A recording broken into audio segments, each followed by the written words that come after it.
미국 노스캐롤라이나 윈스턴 세일럼 노필 드라이브 2749번지. 지금은 없어졌지만 이곳은 원래 파주주라는 남성이 살았던 집이었습니다. 악마 숭배자였던 그를 마을 사람들은 악마라고 부르며 가까이 하기 꺼렸습니다. 사실 진짜로 악마라고 믿었다기보다는 항상 약과 술에 절어 사탄을 외치는 그가 무슨 짓을 벌일지 몰라 멀리했다는 것이 맞는 말일 것입니다. 여러 안 좋은 소문과 집에서 나는 악취 때문에 경찰이 몇 번 그의 집을 찾았지만 별다른 소득 없이 되돌아가기를 반복. 2014년이 되어서야 경찰은 그의 집 뒷마당에서 두구의 시체를 발견할 수 있었죠.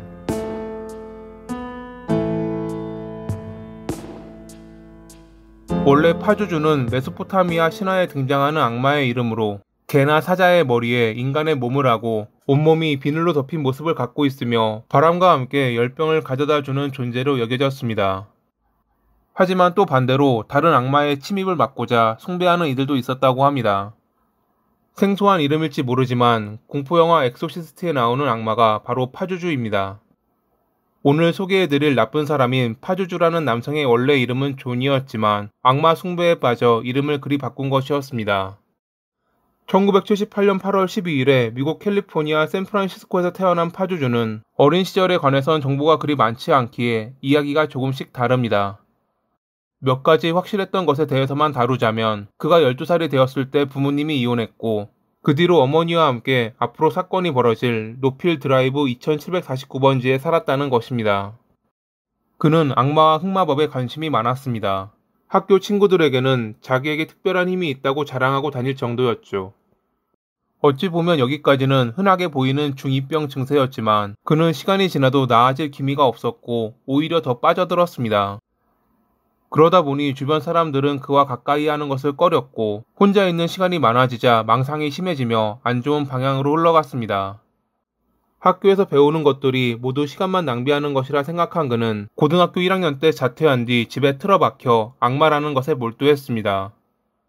어머니였던 신시아가 그를 다그치고 좀 더 나은 방향으로 갈 수 있게 해주었다면 좋았겠지만 그녀는 파주주가 좋은 아들이라고 믿는 그런 어머니였습니다. 그녀는 아들을 놀라울 정도로 믿고 있었지만 그래서는 안 됐습니다. 파주주는 어머니가 집에 놔둔 술과 약물에 손을 댔고 항상 술과 약에 취한 그의 정신은 온전하지 못한 채 이상행동을 보였습니다. 처음 그에게 희생된 것은 길고양이였습니다. 악마에게 제물을 바쳐야 된다고 믿었던 그는 어두워지면 밖으로 나가 동물들을 데려와 끔찍한 짓을 저질렀죠. 이런 모습을 보면서도 신시아는 아들의 심성이 본래 착한데 정신건강에 문제가 있다고 생각했고 정신병원에 데려가 정신분열증 진단을 받아 약을 처방받기도 했지만 얼마 못 가 경제적인 문제로 치료를 중단해야 했습니다. 치료를 중단했지만 신시아는 자기 아들이 스스로 이겨낼 것이라 굳게 믿고 있었습니다. 하지만 약간 호전됐던 그는 다시 동물을 괴롭혔고 그의 방에서는 항상 악취가 났지만 신시아는 그대로 내버려 두었습니다. 어찌 보면 그가 그렇게 된 것은 그녀의 삐뚤어진 믿음을 빙자한 방치도 컸을 것입니다.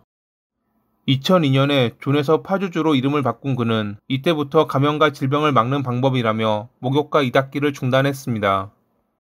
그는 이제 자기가 날씨를 통제할 수 있고 악마 숭배와 이슬람교를 혼합한 새로운 종교를 만들었다며 터번을 쓰고 다니기도 했습니다. 자기 몸에 사탄이나 666이라는 문신을 하고 여전히 제물을 바친다는 명목으로 동물을 괴롭혔던 파주주. 대부분의 주민들이 그에게 가까이 가기를 꺼렸지만 괴짜가 그만 있는 것은 아니었기에 그에게 다가오는 이들도 종종 있었습니다. 한 친구는 그가 뒤틀린 카리스마를 갖고 있어 홀로 지내는 사람이나 사회 부적응자들을 끌어들인다고 설명하기도 했죠.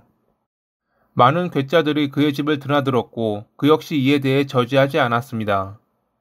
훗날 신시아는 이때부터 그가 두려워 별다른 저항도 하지 못하고 아들이 하는 대로 내버려 두었다고 합니다. 그의 집을 방문한 이들은 정말 자유롭게 행동했습니다.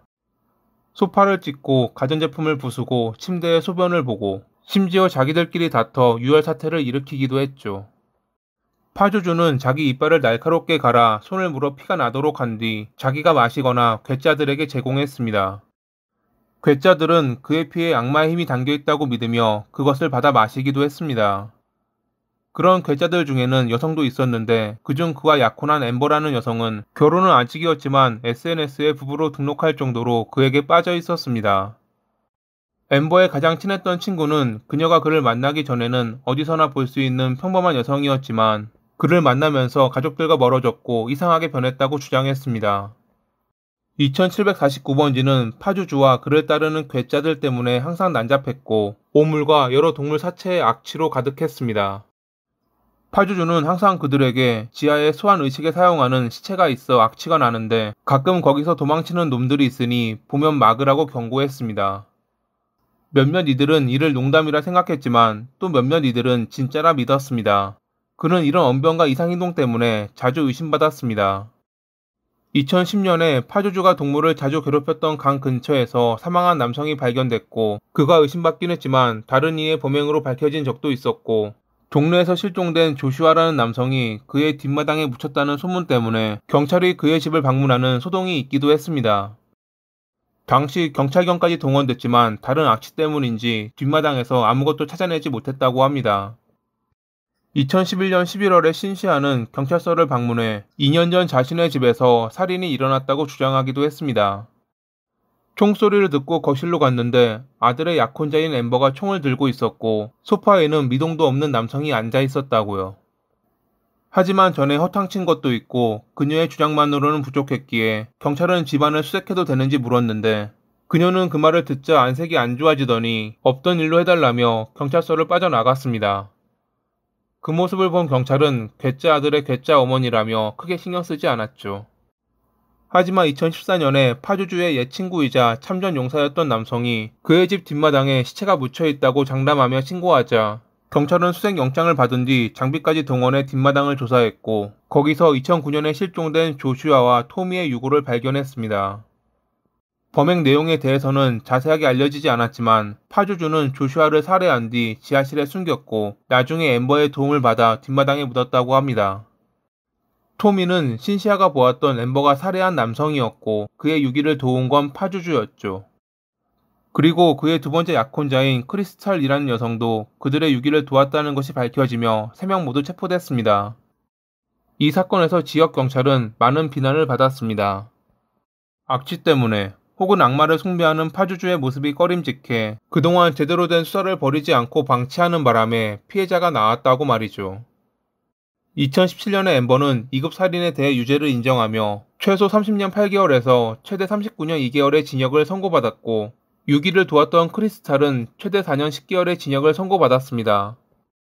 그녀들과 달리 파주주는 법의 심판을 받지 않았습니다. 2015년 10월 28일에 감옥에서 사망했거든요.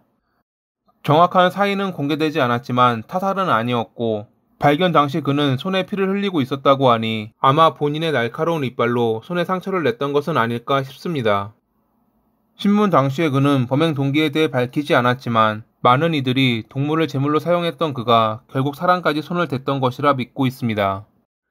그가 살았던 2749번지 집은 2015년 4월에 철거됐고 지금은 그저 공터로 남아있다고 합니다. 오늘의 이야기는 여기까지입니다. 항상 봐주셔서 감사합니다.